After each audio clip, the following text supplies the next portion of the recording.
시편 119편 1절부터 8절까지 구약성경 890쪽 또는 891쪽입니다. 우리 가족이 모두 다 말씀 함께 읽겠습니다. 행위가 온전하여 여호와의 율법을 따라 행하는 자들은 복이 있으며 여호와의 증거들을 지키고 전심으로 여호와를 구하는 자는 복이 있도다. 참으로 그들은 불의를 행하지 아니하고 주의 도를 행하는도다. 주께서 명령하사 주의 법도를 잘 지키게 하셨나이다. 내 길을 굳게 정하사 주의 율례를 지키게 하소서.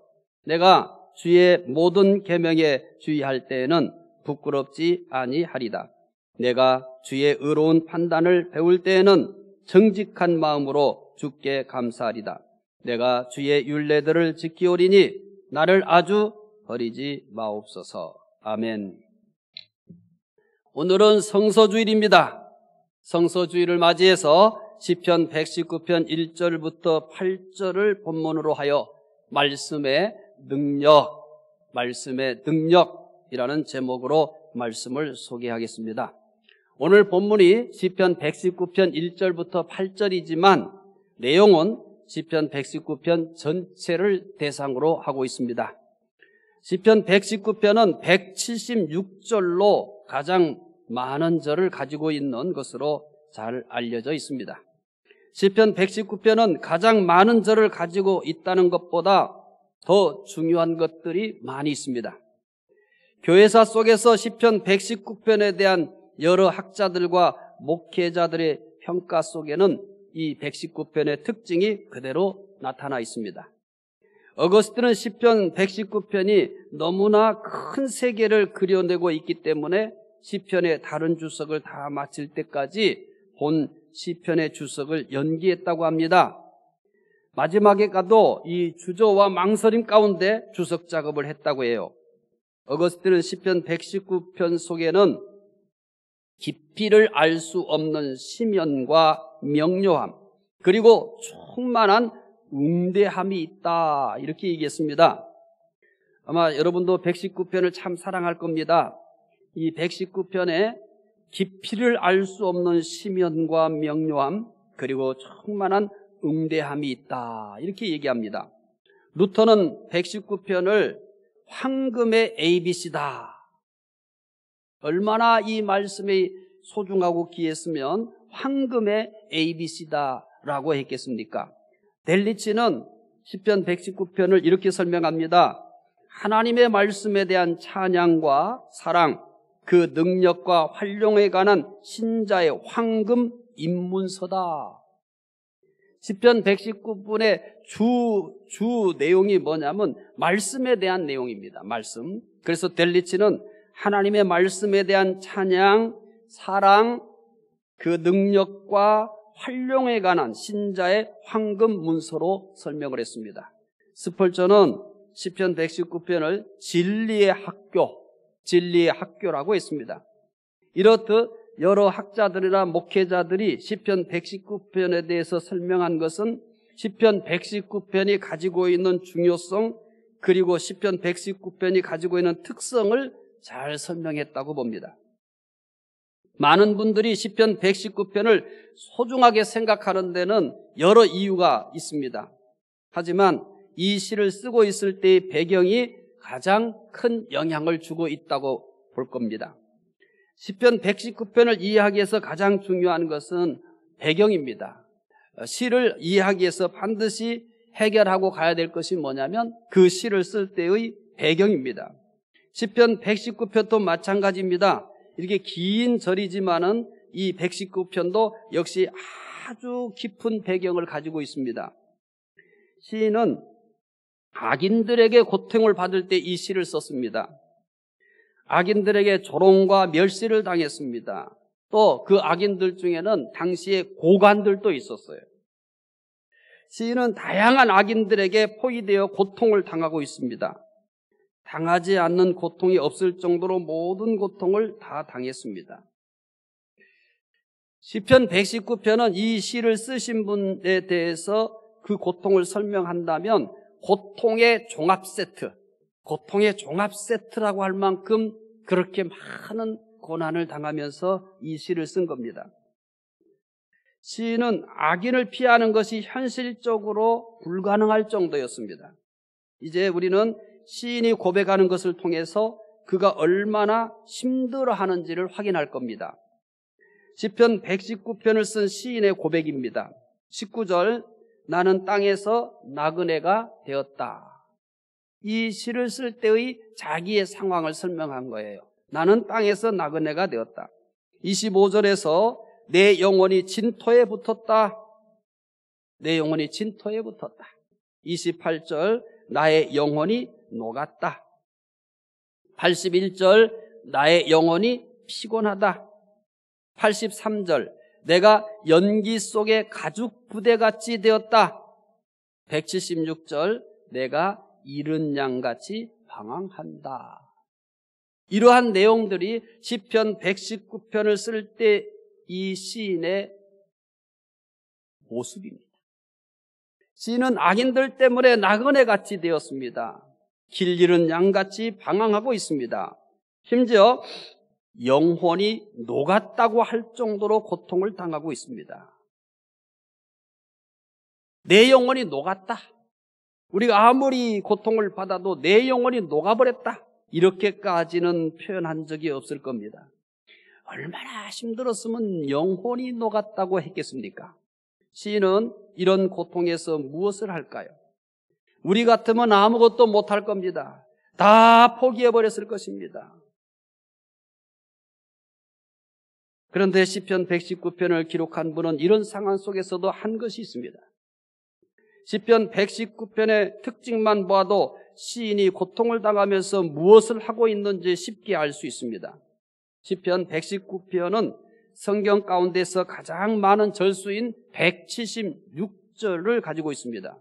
그런데 놀랍게도, 정말 놀랍게도 122절과 132절을 제외하고는 모든 절 속에 하나님의 말씀을 뜻하는 단어가 들어가 있습니다. 직접적으로 말씀이라는 단어나 계명이나 이런 걸 쓰는 절도 있지만은 간접적으로 쓰는 그런 절들도 있어요. 그래서 하나님의 말씀을 뜻하는 단어가 들어간 절수가 122절과 132절을 제외하고는 다 들어가 있다는 겁니다. 시인은 현재의 고통을 말씀으로 조명하고, 말씀으로 해석하고, 말씀으로 이기려고 합니다. 현재의 고통을 말씀으로 조명하려고 하는 겁니다. 그리고 그 조명으로 끝나는 게 아니에요. 말씀으로 해석하려고 합니다. 그리고 그 해석으로 끝나지 않습니다. 말씀으로 이기려고 합니다. 이게 시편 119편을 쓰신 분의 지금 자세입니다. 오늘 우리가 코로나19로 너나 할 것 없이 모두가 다 어렵습니다. 적어도 믿는 사람들은 이런 때 힘들다, 어렵다, 못 살겠다 이렇게만 하지 마시고 말씀으로 조명해 보셔야 됩니다. 말씀으로 해석해 봐야 됩니다. 그리고 말씀으로 이기려고 하는 자세가 필요합니다. 시인이 얼마나 간절히 말씀을 사모하는지 몇 개의 절을 통해서 확인해 보겠습니다. 대표적인 절들만 확인하는 겁니다. 이 시편 119편에는 말씀을 사모하는 내용들이 절절히 차고 넘칩니다. 대표적인 절들 확인하겠습니다. 20절입니다. 주의 율례들을 항상 사모함으로 내 마음이 상하나이다. 여러분, 뭔가를 너무 깊이 생각하고 뭔가에 그 깊이 생각하는 것에서 우리가 벗어나지 못하게 되면 마음이 상하잖아요. 아마 여러 가지 일들 때문에 마음이 상해 본 경험이 있을 거예요. 여러분이 누군가로부터 듣지 못할 말을 들었을 때 그 말이 떠나지 않잖아요. 그 말을 떨쳐버리려고 해도 떠나지 않아요. 그래서 그것 때문에 마음이 상할 때도 있어요. 또 내가 뭔가 중요한 일을 해야 됩니다. 그러면 그 중요한 일들을 너무 생각하다 보면은 그 생각에서 못 벗어나요. 그러다 보면 내 마음이 상해요. 우리는 이렇게 세상을 살아가면서 세상의 일들을 가지고는 그것을 너무 생각하다가 마음이 상한 경험들이 참 많습니다. 그런데 내가 말씀을 사모함으로 내 마음이 상했다고 할 만한 경험들이 있습니까? 우리는 지금 이렇게 해야 될 때를 지금 살고 있어요. 말씀을 사모함으로 내 마음이 상했다고 해야만 할 정도로의 어려운 시대를 살아가고 있어요. 시편 119편을 기록한 분은 주의 규례들을 항상 사모함으로 내 마음이 상합니다라고 합니다. 또 40절을 보겠습니다. 내가 주의 법도를 사모하여 싸우니 주의 의로 나를 살아나게 하소서. 123절입니다. 내 눈이 주의 구원과 주의 의로운 말씀을 사모하기에 피곤합니다. 뭐 때문에 피곤해요? 내가 너무 많은 일을 위해서 너무 많은 일을 하다 보면 피곤할 수도 있습니다. 너무 또 이렇게 근심하다 보면 피곤할 수도 있어요. 또 너무 속에 미움이 가득 차도 피곤해요. 그런데 이 시편 119편을 기록한 분은 말씀을 사모하기에 내가 피곤하다라고 얘기합니다. 우리 그분 앞에 쓰기 전에 이 경험을 좀 한번 해봐야 되지 않겠습니까? 지금 이때야말로 정말 피곤할 정도로 말씀을 사모해야만 하는 시대를 우리는 지금 지나가고 있습니다. 또 131절 볼까요? 내가 주의 계명을 사모함으로 내가 입을 열고 헐떡였나이다. 우리가 맛있는 거 먹으면은 어떻습니까? 잊지 못하잖아요. 그런데 이는 지금 뭐라고 얘기합니까? 주의 계명을 사모함으로 내가 입을 열고 헐떡였다고 합니다. 내가 요즘에 참 먹고 싶은 것이 있을 수도 있고 갖고 싶은 것이 있을 수도 있잖아요. 그런데 여기 시편 119편을 기록한 분은 뭐를 이렇게 사모하냐면 하나님의 말씀을 이렇게 사모합니다.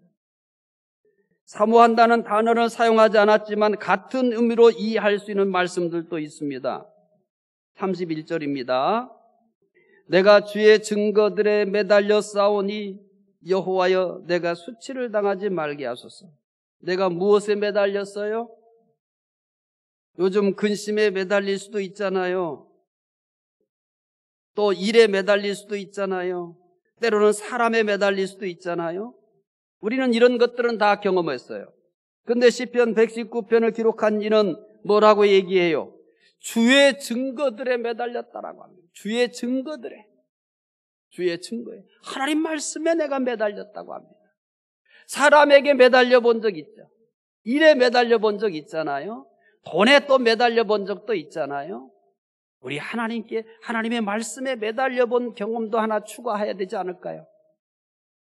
요즘은 정말 하나님의 말씀에 매달려야 될 때입니다. 우리의 신앙 활동도 제대로 안 되죠. 또 우리가 다 모든 것이 다 좀 제대로 되지 않잖아요. 이런 때 여러분 답답하다고만 하지 말고 하나님 말씀에 한번 매달려 보세요. 하나님 말씀에. 또 72절 봅시다. 주의 입의 법이 내게는 천천 금은보다 좋으니다. 103절 주의 말씀의 맛이 내게 어찌 그리 단죠? 내 입에 꿀보다 더하나이다. 여러분, 내가 하나님의 말씀 맛이 너무 좋아서 사람들에게 자랑해 본 적 있나요?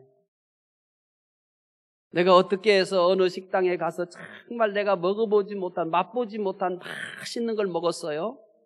그러면 먹으면서도 참 맛있다. 나 이런 맛 처음이야. 이렇게 하면서 먹을 거예요. 또 그 음식을 다 먹은 다음에도 다른 사람들이 물어보지도 않고 아무도 관심이 없는데도 또 뭐 해요? 내가 말이야 어디 가서 이렇게 맛있는 걸 한번 먹어봤다. 나 그런 맛은 처음이다. 이렇게 얘기해요. 그런데 하나님의 말씀을 맛있게 먹었지만은 맛있는 음식을 먹고는 누가 물어보지도 않았는데 친구들이나 누가 아는 사람들에게 주저하지 않고 그거 먹었다고 얘기하잖아요. 그런데 하나님의 말씀 맛있는 거 먹고는 그렇게 얘기하지를 못합니다.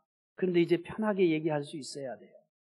특히나 우리가 다른 사람에게는 못하도 우리 식구들에게는 그래야 돼요. 내가 말씀을 읽다가 너무 맛있었어요. 그럼 우리 가족들이 요즘 가족이 함께 할 수 있는 시간이 많잖아요. 그래 가족들이 나 참 여기 말씀 한번 봐라. 나 이렇게 맛있게 먹었다. 다른 사람들하고는 대화하기 어렵잖아요.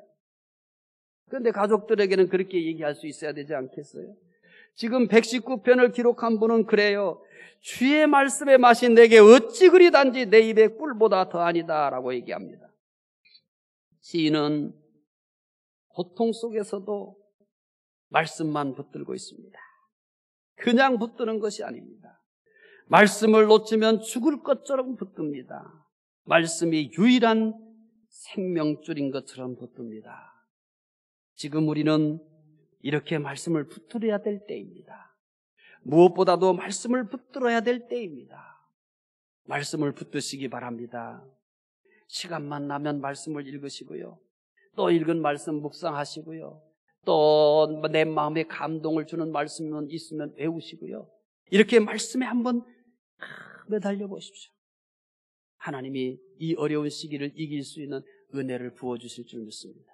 이때도요, 이때만이 경험할 수 있는 은혜가 있어요. 우리가 신앙활동을 열심히 할 때는 열심히 할 대로 받을 수 있는 은혜가 있지만 이렇게 모든 것이 멈춰버린 때에도요, 이때에 맞는 은혜가 또 있어요. 이때에 우리가 받을 수 있는 은혜가 있어요. 이때 받을 수 있는 은혜가 뭐냐? 바로 말씀을 붙들며 사는 은혜예요. 말씀 읽는 시간을 한번 늘려보세요. 말씀을 생각하는 시간을 한번 늘려보세요.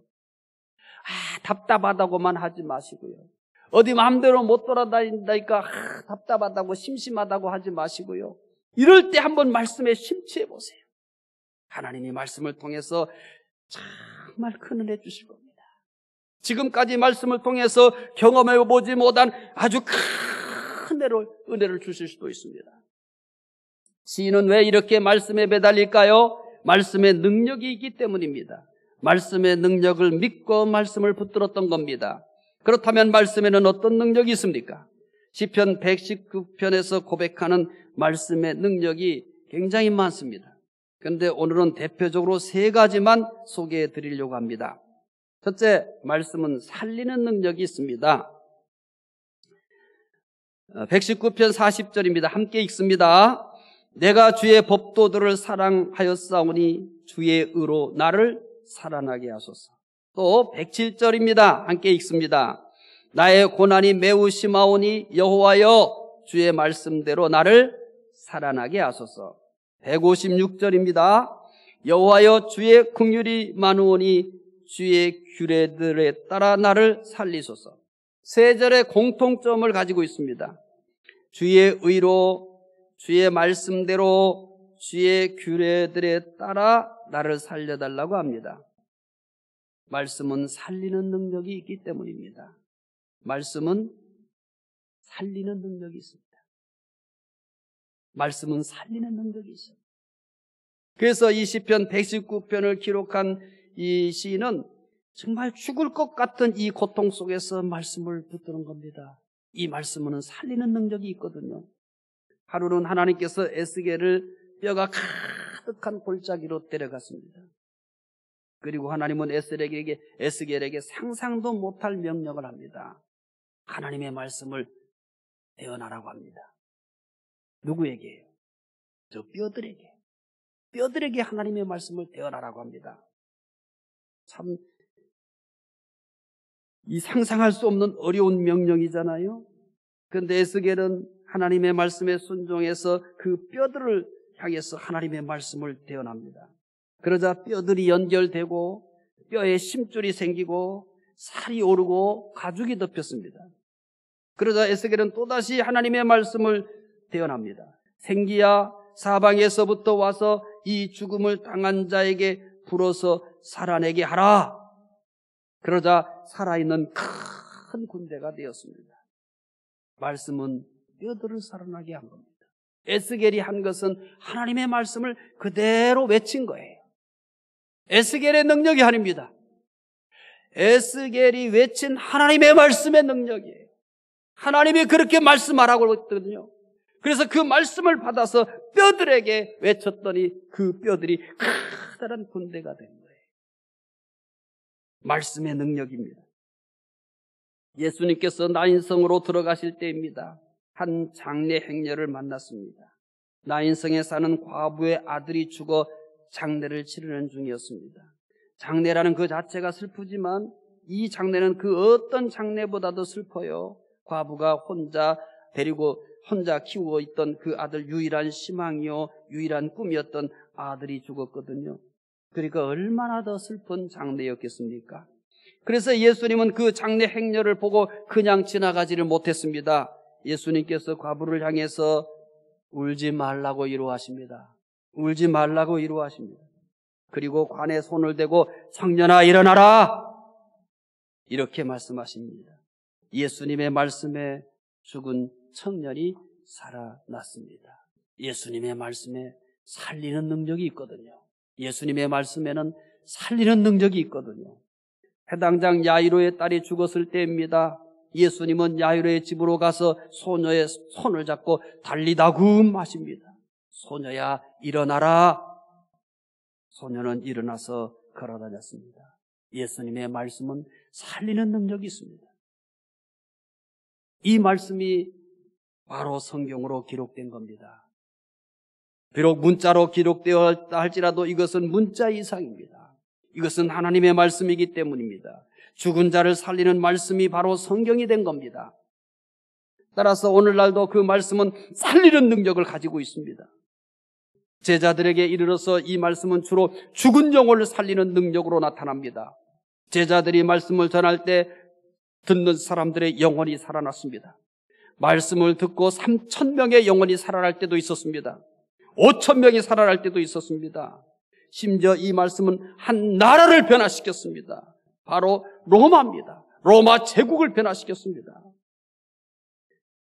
가장 기독교를 박해하던 나라였는데 기독교를 인정하는 나라가 되었습니다. 무엇이 이렇게 한 나라까지 변화시켰습니까? 말씀입니다. 말씀은 살리는 능력이 있기 때문입니다. 말씀은 오늘도 변화시킵니다. 말씀은 오늘도 살리는 능력이 있기 때문입니다. 시편 119편의 시인은 말씀이 살리는 능력이 있음을 믿었습니다. 그래서 시인은 악인들 때문에 나그네같이 되고 길 잃은 양같이 방황하고 심지어 영혼이 녹았다고 할 정도로 고통을 당하면서도 말씀 하나 붙들었습니다. 말씀 하나 붙들었어요. 말씀이 반드시 자신을 살릴 것이라고 믿었기 때문입니다. 특히 시인은 25절에서 내 영혼이 진토에 붙었다고 합니다. 28절에서는 나의 영혼이 녹았다고 합니다. 81절에서는 나의 영혼이 피곤하다고 합니다. 말씀은 이런 자신의 영혼을 살릴 것이라고 믿고 말씀을 붙들었습니다. 말씀은 시인의 영혼을 살린 줄 믿습니다. 시편 119편의 시인처럼 고통을 당하고 있습니까? 고통에 포위되어 빠져나갈 수가 없습니까? 시편 119편의 기자처럼 말씀을 붙드시기 바랍니다. 말씀을 붙들어야 삽니다. 말씀을 의지하시기 바랍니다. 말씀에 살리는 능력을 경험하게 될 줄로 믿습니다. 코로나19로 참 어렵죠. 이때 말씀을 붙드셔서 말씀이 나를 살리는 이 능력을 꼭 경험하시기 바랍니다. 말씀은 또 다른 능력이 있습니다. 어떤 능력이 있을까요? 두 번째는 말씀은 지혜를 주는 능력이 있습니다. 하루는 예수님께서 제자들을 전도하러 보내셨습니다. 그때 예수님께서 당부하신 말씀이 무엇입니까? 예수님께서는 보라, 내가 너희를 보냄이 양을 이리 가운데로 보낸과 같도다. 그러므로 너희는 뱀같이 지혜롭고 비둘기같이 순결하라고 했습니다. 예수님은 제자들에게 지혜로우라고 합니다. 우리가 살고 있는 세상이 어떤 세상입니까? 우리가 빛이 되고 소금이 돼야 될 세상이 어떻습니까? 예수님께서 제자들을 전도하러 보내실 때 세상과는 비교할 수 없을 정도로 더 악한 세상입니다. 따라서 악한 세상을 살아가기에 꼭 필요한 것이 무엇입니까? 예수님은 제자들에게 뱀같이 지혜로우라고 하셨습니다. 지혜가 필요하다는 것을 말씀하신 것입니다. 특히 코로나19로 인해 많은 고통을 당하고 있습니다. 정말 지혜가 필요합니다. 가정에도 지혜가 필요합니다. 사업을 하시는 분에게도 지혜가 필요합니다. 개인에게도 지혜가 필요합니다. 이 지혜를 어떻게 얻을 수 있습니까? 시편 119편 98절 함께 읽겠습니다. 주의 계명들이 항상 나와 함께하므로 그것들이 나를 원수보다 지혜롭게 하나이다. 하나님의 말씀이 원수보다 지혜롭게 한다고 합니다. 또 99절입니다. 내가 주의 증거를 늘 읊조림으로 나의 명철함이 나의 모든 스승보다 나으며, 말씀이 또 스승보다 더 지혜롭게 한다고 합니다. 말씀이 원수보다 지혜롭게 하고 말씀이 스승보다 더 지혜롭게 합니다. 또 100절을 보겠습니다. 주의 법도들을 지킴으로 나의 명철함이 노인보다 승하니라.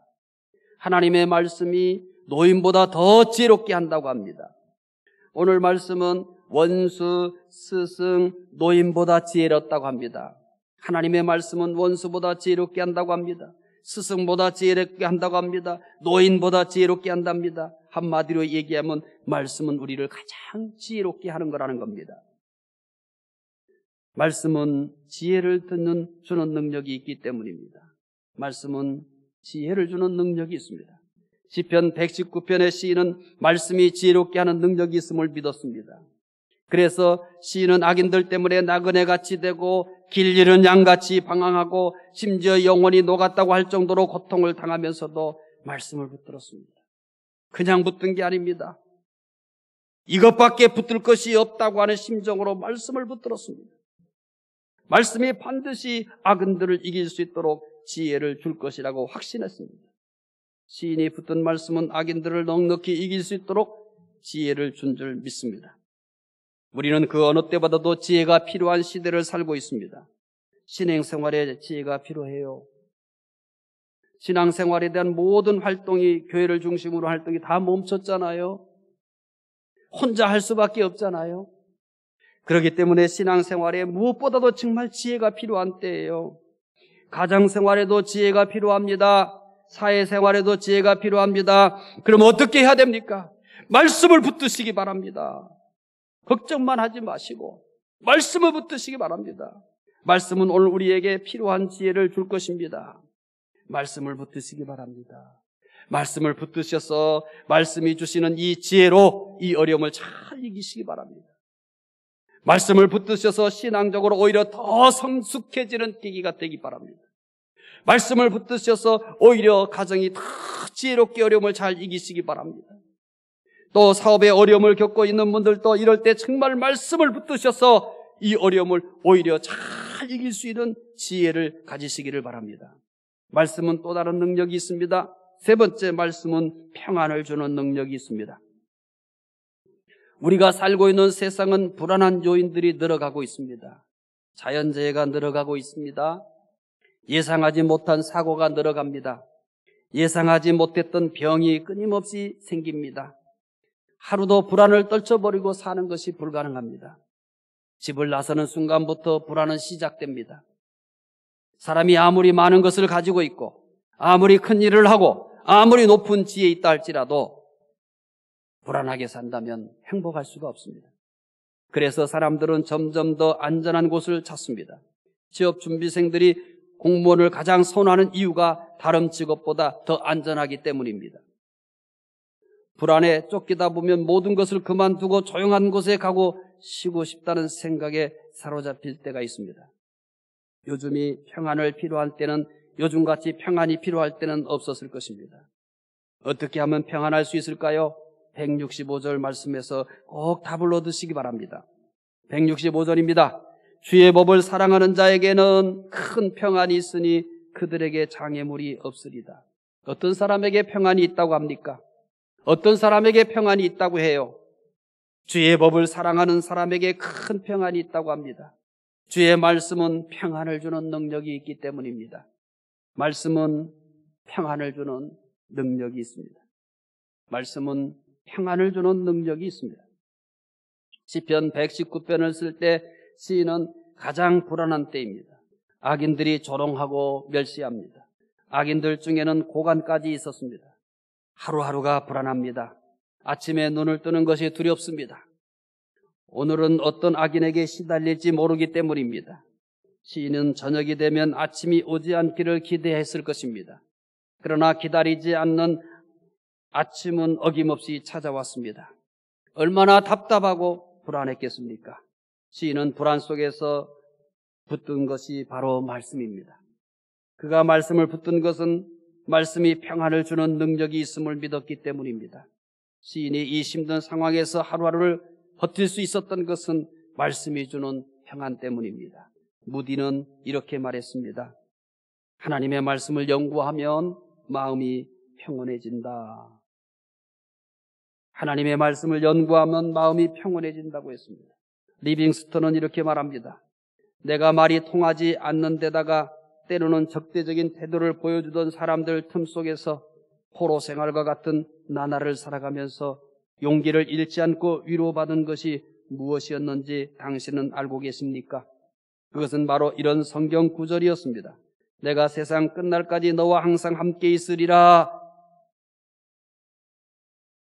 말씀은 평안을 줍니다. 말씀은 평안을 줍니다. 우리는 하나부터 10까지 불안한 것밖에 없는 지금 현실을 살아갑니다. 하나님의 말씀을 붙드시기 바랍니다. 지금은 정말 하나님의 말씀을 붙들어야 될 때입니다. 지금은 정말 하나님의 말씀을 붙들어야 살 수 있습니다. 하나님의 말씀은 평안을 주는 능력이 있습니다. 처음에는 말씀에 집중이 되지 않을 수도 있습니다. 그러나 노력해 보세요. 인내하면서 계속 말씀의 깊은 숲속으로 들어가 보세요. 어느 사이에 내가 말씀에 집중하게 되고 말씀에 집중하다 보면은 하나님은 그 말씀을 통해서 나에게 평안을 전달해 줍니다. 말씀이 도구가 되어서 하나님은 우리에게 평안을 선물해 주는 겁니다. 지금은 말씀을 붙들어야 됩니다. 불안하시죠? 너무 두렵죠? 말씀을 붙드세요. 하나님은 여러분이 붙든 말씀을 통해서 반드시 평안을 선물로 주실 겁니다. 말씀은 평안을 주는 능력이 있기 때문입니다. 시편 119편을 쓴 시인은 악인들에게 조롱과 멸시를 당했습니다. 악인들 중에는 고관들도 있습니다. 시인은 다양한 악인들에게 포획이 되어 고통을 당하고 있습니다. 시인은 이런 상황에서 오직 말씀만 붙들고 살았습니다. 말씀에는 능력이 있습니다. 말씀에는 능력이 있습니다. 말씀에는 첫째, 살리는 능력이 있습니다. 말씀은 둘째, 지혜를 주는 능력이 있습니다. 세 번째는 말씀은 평안을 주는 능력이 있습니다. 사랑하는 중부가족 여러분, 지금은 말씀을 붙들어야 될 때입니다. 말씀을 통해서 능력을 얻으시기 바랍니다. 말씀을 통해서 지혜를 얻으시기 바랍니다. 말씀을 통해서 꼭 평안을 얻으시기 바랍니다. 기도하겠습니다. 하나님, 시편 119편을 기록한 이는 오늘 살아가는 우리 못지않게 많은 고통이 있었습니다. 그런데 그 고통 가운데서 그가 붙든 것은 하나님의 말씀이었습니다. 말씀에는 살리는 능력이 있고 지혜를 주는 능력이 있고 평안을 주는 능력이 있었기 때문입니다. 하나님, 오늘 우리도 지금 시편 19편을 기록한 분 못지않게 고통 가운데 삽니다. 하나님, 이러한 때 이 말씀을 주셨습니다. 이제 우리도 말씀을 붙들게 해주시옵소서. 그래서 말씀이 살리는 능력과 지혜를 주는 능력과 평안을 주는 능력을 경험할 수 있게 도와주시옵소서. 금주는 말씀을 붙들고 살 수 있게 도와주시옵소서. 감사하며 예수님 이름으로 기도드리옵나이다. 아멘.